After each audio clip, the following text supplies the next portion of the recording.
By the heart of the cards, I summon Dark Magician Girl! Hey there, I'm Ken Rains, and welcome to my basement. And today we are not here to look at my terrible old Dark Magician deck from the land of long, long ago that predates pretty much all of the gimmicks in Yu-Gi-Oh! I think I've said in a previous video that I got out of playing card games for a reason, but I still have fondness for some of them, and everybody's favorite character, card, whatever, from Yu-Gi-Oh! Is, of course, the Dark Magician Girl. So I just wanted to do a quick shout out to a couple pieces of merch of hers that I do have, because I did used to play the Dark Magician archetype. Not well. I was more of a collector in the grand scheme of things. Not in any way that ever made me money, but it made some local comic book sellers, the comic book stores and whatnot, happy. Primarily, we're going to look at the Figma figure over here, because that is the most actual action figure one we've got going. But in addition to that, we've got the Pop-Up Parade Max Factor figure, the U2s, which I think is the newest of this batch, and then the Kotobukiya Cross Frame Girl model kit. I have actually already put this one together, so no time lapse of that, but let's go through each of these individually and find a place for them on my shelf and see how they look. All right? All right. So here's the Pop-Up Parade figure. I believe this was my first piece of Dark Magician Girl merch besides, the cards, which I do have more than one version of. I actually have, up to a point, I had all the Dark Magician cards, like variants, and Dark Magician Girl variants. And even when I stopped playing, that was one of the archetypes where if I saw them, and I would get some of the alt cards, not alt cards, but like just to have a few of them. Just old habits die hard, I guess. But this is a figurine, whatever you want to call it. And it's one of like only 3 or 4 figures I actually have. Once I kind of started getting into Nendoroids and then, all this other stuff, the figurines kind of stopped appealing to me as much. But I still like the ones I have. They're going on the shelf for a reason. And I think this one is fairly well done. It's definitely fairly detailed, and it has a good paint job. Getting it a little closer so we can get a look at it. It's probably a little more detailed than a character from a children's card game needs to be, but I know the series has always been a bit more mature than it was in the US when it was in Japan, I mean. So, I'm not complaining. Younger me liked this character for a reason, and I can probably guess why. I think we all can. But anyway, as far as this pop-up figure goes, it looks good. I kind of wish this effect here was more translucent, but I'm sure making it too translucent would either be impossible / expensive, and I'll take a few dollars cheaper over a few degrees clearer, I guess. I don't know. But on the whole, as far as figurines go, this one's pretty good. It's not the same brand as the Sunset figure we looked at before. The model we're going to look at is that brand.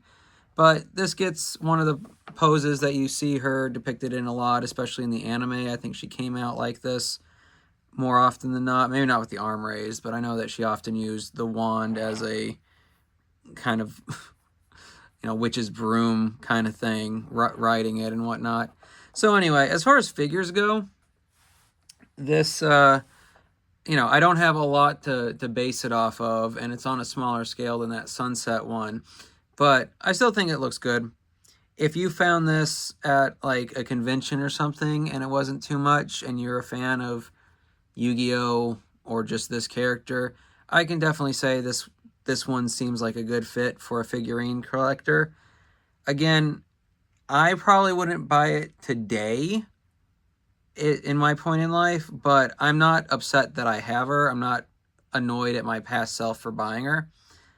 And you can still get it off Amazon, but the price is jacked up. So that might not speak too well to how well you can get it at like a convention or something, but I don't generally go around looking for those kind of things at conventions anymore, so it's hard for me to give you too much insight for that. All I know is that this figurine looks good, it's detailed, the paint job isn't messy, and it captures kind of it captures the anime aesthetic that the card and the anime had. So I like her, so she gets to stay on the shelf.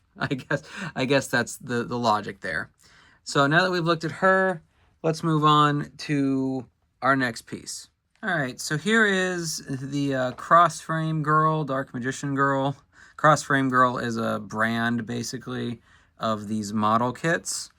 And she is a model. I mean, she looks pretty posable, and she is, but she's not technically an action figure because everything you're seeing, and you might notice some of the extra seams and stuff as I'm moving her around, but you have to snap everything together in a model format. Every piece comes out of something like this, and if you look closely, like on her gauntlets there, you can see where I probably should have sanded some more or something, but because of that, you do have some additional control over how she looks.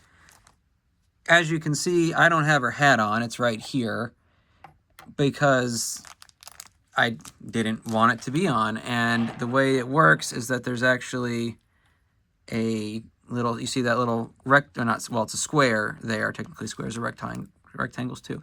You see that little square is actually a piece that you can pop in and out.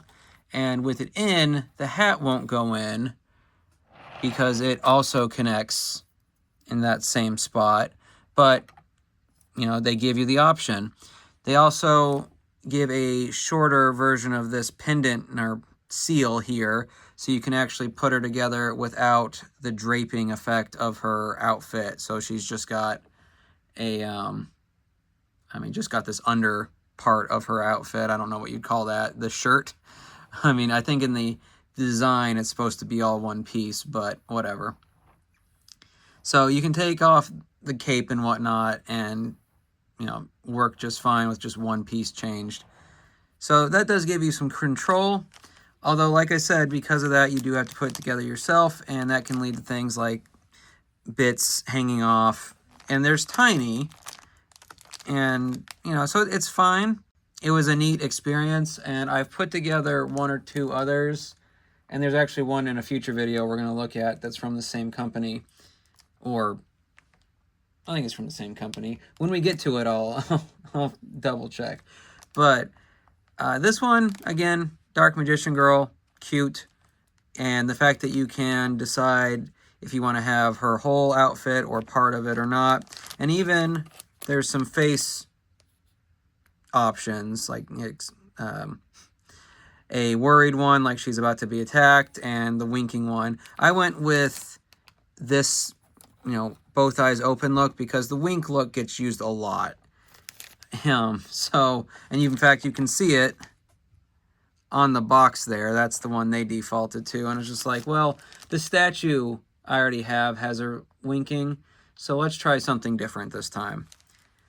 You can pose her, like every, I mean, like I said, it looks like an action figure because it is more or less put together like one, but every piece you're looking at here has multiple parts you have to clip together and get into place before you snap like the joints all together in.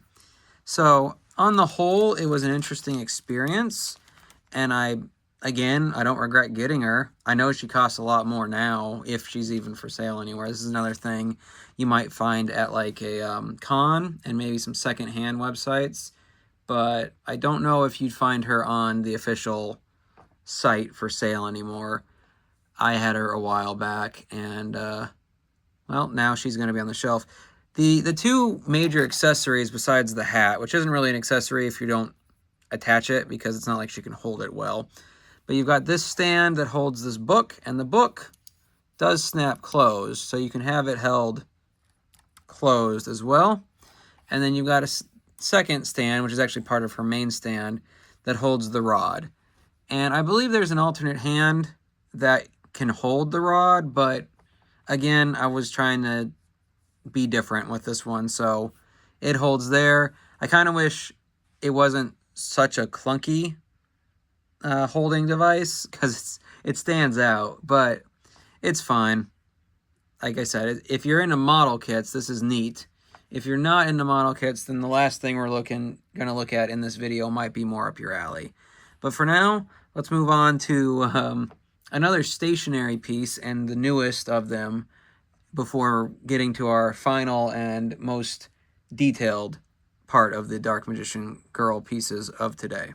Here's one of the newer pieces of merch I have, that being a U2s. If you're not familiar with U2s, they are basically, I mean, to really oversimplify it, they're more expensive Funko Pops, but they're generally, at least in more recent versions, more like accurate to the design. They're all kind of chibi to a degree. Like, I'd almost argue this gets into the territory of Toon Dark Magician Girl, but I like them in general. I used to be really against them because they have like their original ones, and they still do this, is for like, especially for real people, but they have these bean eyes, which you can, it's, when I say that, it's, you see that in their logo, not the whole O with the bean in it, but just the bean itself would be the eyes.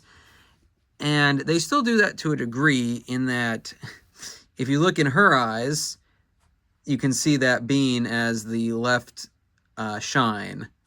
So, you know, I don't begrudge them that. It's their quote-unquote trademark, but there's definitely been some things they made in the past that I might have considered getting, but they had those bean eyes and they just look terrible. Like, I'm sorry, U2's employee who randomly comes across this video, if you exist, but I don't like those bean eyes, and I never bought anything with them. But I only have a couple U2s.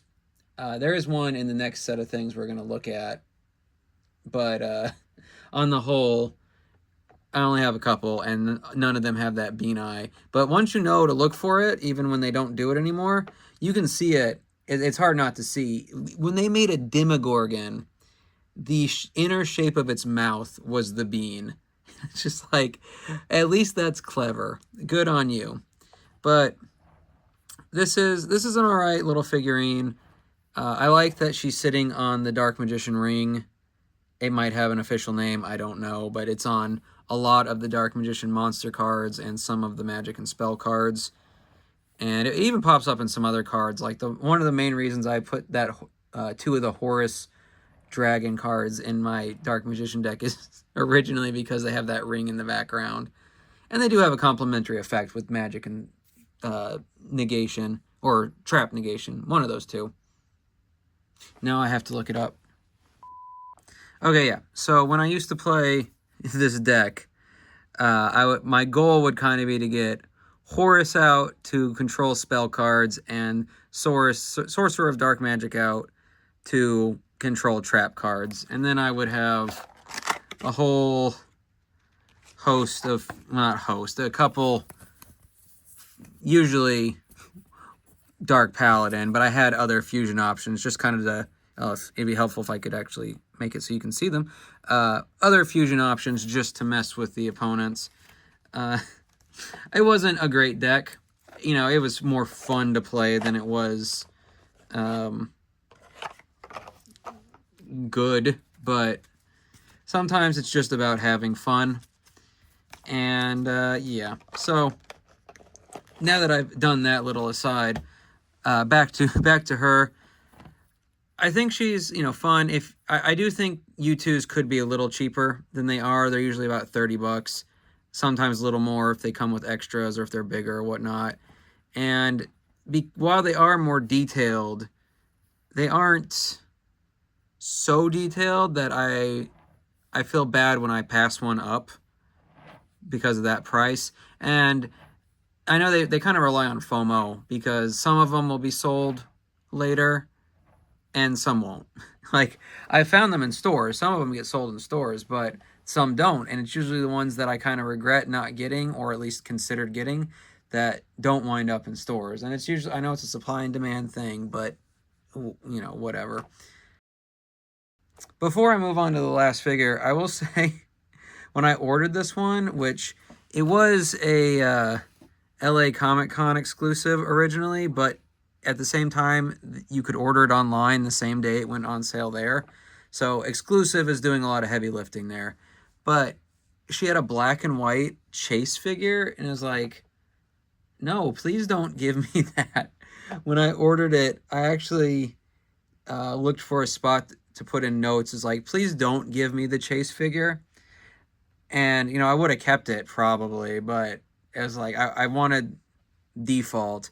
If it had been one of her other colorations, like using one of the older Dark Magician colorings for his armor, that might have been interesting. But I'm glad I got the base color. That's what I wanted. That's what I got. No complaints here. There's my thought.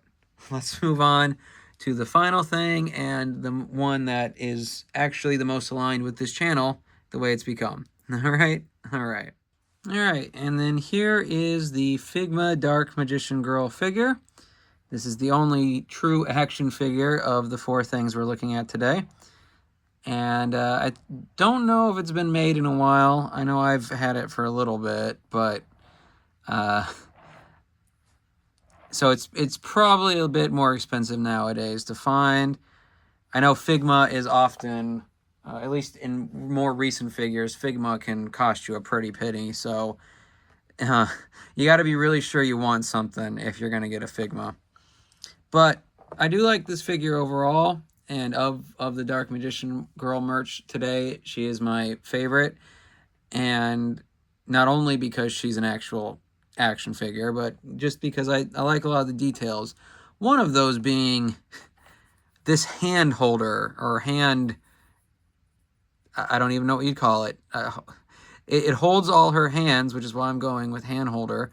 But so we got fists, we've got peace signs, open hands, another grabbing hand for her staff if you wanted in her other one.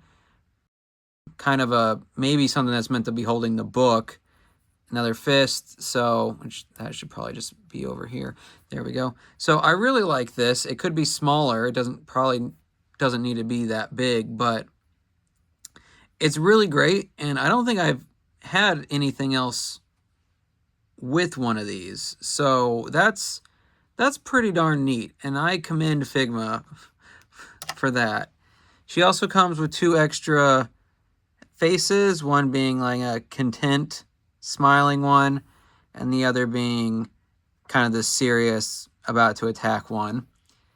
And then I'm not going to bring out both, but she comes with 2 of these bent legs. So if you want her to be in a pose similar to the pop-up parade figure we looked at, you could do that. Now, I don't think it's going to be as posable to that degree, but you pull off the leg, you pull out this part, and you attach it, and bada bing, bada boom, there you go.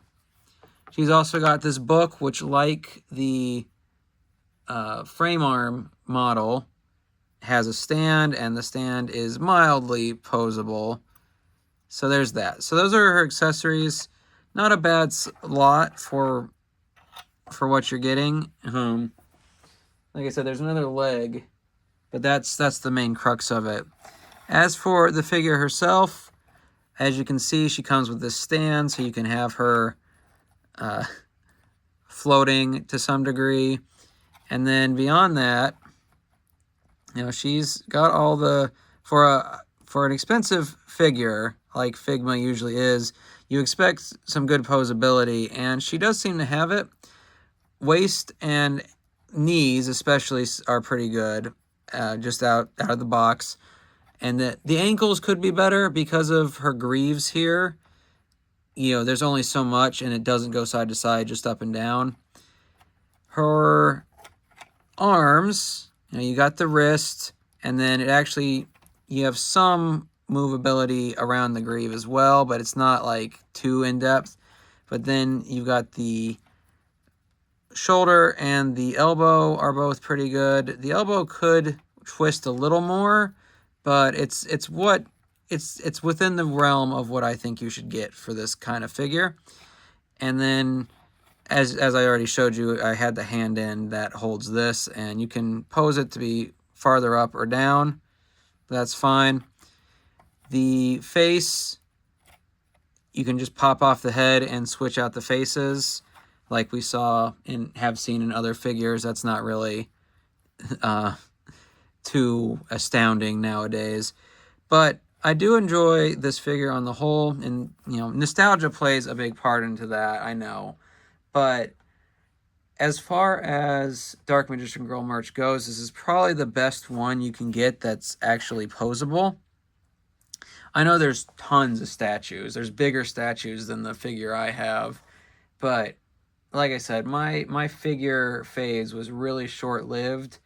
And aside from the Sunset and the Dark Magician Girl, I think I have 2 or 3 others that I don't know if I'm even going to take out. They don't really fit the way my collection's gone, but we'll see in the future when I find their boxes again. I think I know where they are, but they're not in the pile I've made to get through for the moment. So, regardless, I think that she's a good figure. My biggest complaint is where the arms meet the shoulders, and they have this extra bump for more posability, but I just don't think it's worth it. It's really noticeable, and I'm sure once I get her posed, however she's going to be, it won't bother me anymore. But it is the biggest annoyance in this figure, the biggest con against it. So that's the last piece of Dark Magician Girl merch I got for now. This isn't something like Sunset where I feel the fixation and urge to get what I can, but I do have fond memories of playing that archetype in the game when I actually played it. So, I mean, you can comment down below after looking at my little bit of a deck I showed about how bad that probably was. And I know it was. I didn't win much, but again, I had fun. So let's find a place on the shelf for these 4 Dark Magician Girls and see how they look and go from there. So here are the 4 pieces of merch on the shelf. We've got the U2s, the Figma, the Frame Arm Girls, and the Pop-Up Parade figure. We've put them next to Rosalina for the time being while she waits on the partner character that isn't out yet. And they're right next to the Sunset and down the ways from the sewer lair. I may end up moving one or multiple of them in the future. Like I said, I don't have as much of a drive to get a ton of different Magician Girls like I did with the Sunset. The one thing I'm hoping for at the moment is that with the Lego Yu-Gi-Oh! Vote coming up, I hope that whatever set gets made includes Dark Magician and Dark Magician Girl. That would really be something for me. But on the whole, I like these 4. If I had to gauge them, I mean, the Figma is definitely the favorite. And then I might go with the U2 just because it's cute. I liked putting together the Frame Arm Girl, but models just aren't quite my thing, which is kind of ironic because Legos are kind of a form of model, but whatever. And while I think that the Pop-Up Parade figure is really well done and detailed, like it's much more detailed than the U2s, obviously, figurines on the whole aren't my thing. And you might say, well, U2 is a figurine too, but I don't know. It's cute. They're both cute. I'm glad I have both, I guess. But I started ranking them and I just kind of floundered out on that. I do plan to do something with this space behind them, but that's going to depend on how the next thing I put together comes out. So we'll see in the next shelving video whether or not that works the way I intend it to. But for now, let me know down below if you have any of these 4 Dark Magician Girl pieces, and if you like them or not. If you think that my pseudo ranking of Figma at the very least at the top, and then kind of these two and that one in a muddled layer from there makes sense. Or if you think I'm completely wrong and that statue is the best thing ever. Who knows? I don't. But regardless, I hope you had a good time in my basement today, and I'll see you in the next one.